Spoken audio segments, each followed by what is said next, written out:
One of my favorite picture modes with this phone is panorama. It takes a huge scene that's all around you and it condenses it down into one quick little picture.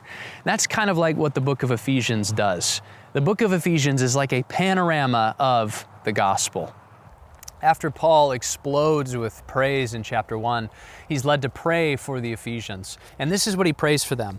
It says in 1:17, he says, "I keep asking that the God of our Lord Jesus Christ, the glorious Father, may give you the spirit of wisdom and revelation so that you may know Him better." Now, prayer is very significant to Paul. Here's a quote from Martin Luther. He says this. He says, "To be a Christian without prayer is no more possible than to be alive without breathing." And that's Paul's attitude towards prayer here. And so he feels led, after exploding in praise, to not just pray for the Ephesians, but to also teach them about prayer by praying for them. And so 3 things that he teaches us about prayer. He teaches us of prayer as a response. He teaches us about prayer as a reset, and prayer as a relationship. First, response. Paul, he had just finished bubbling with praise, and then he takes this really interesting shift. He starts this prayer by saying, "For this reason." He sees what God is doing, and then he can't help but just fall on his knees and pray for the Ephesians that they would be able to get this. He can't stop thanking God. I often hear a lot of people, they say, "Well, I don't know how to pray. I don't know what I would pray for if I took the time to do it." You might not feel like you know how to pray, but do you know how to say thank you? If you know how to say thank you, then that's an excellent start into a robust life of prayer, and you can always start with that. So prayer as a response to what God's done. Secondly, Paul tells us about prayer as a reset. As we've been talking about, the Ephesians are coming out of an unstable spirituality. They are coming from this lack of stability and insecurity into the Christian gospel. And to be honest, they don't fully trust God. They're struggling with trusting God because they don't know if He's good. They don't know if He's good all the time and is going to do nothing but good to them. And so Paul knows that the Ephesians, they need power to truly believe that they have all of the spiritual blessings of chapter 1.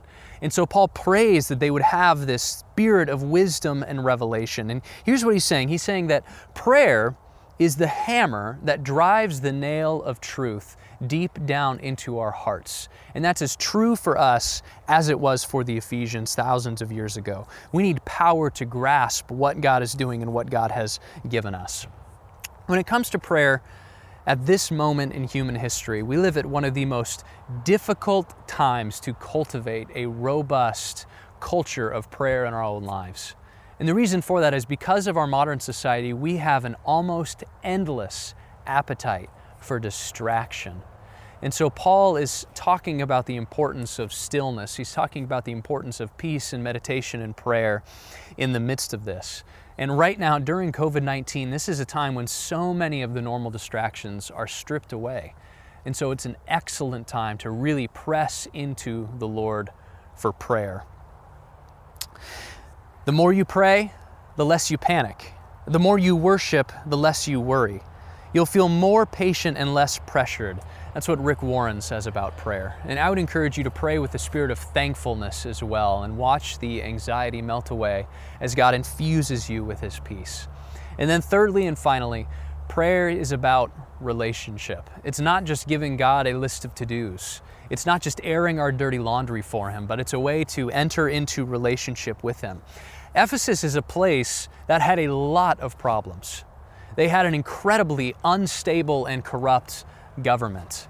There were economic issues. The whole city was rampant with STDs and other diseases because of the culture of that time. And so Paul, he could have prayed for just about anything. But instead it says that he prayed for a spirit of wisdom and revelation to know God better. Why would he pray for that when there's so many practical needs that he could have prayed for? Paul knew this.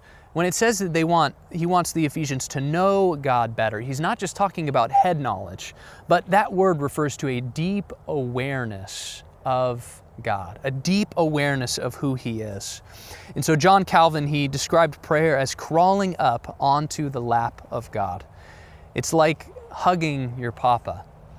And so no matter what is going on in your life, no matter what is going on circumstantially, if you are well grounded in a deep awareness of who God is, you can weather any storm. And so I encourage you to read through Ephesians 1:15 to 23 and let that be your prayer today.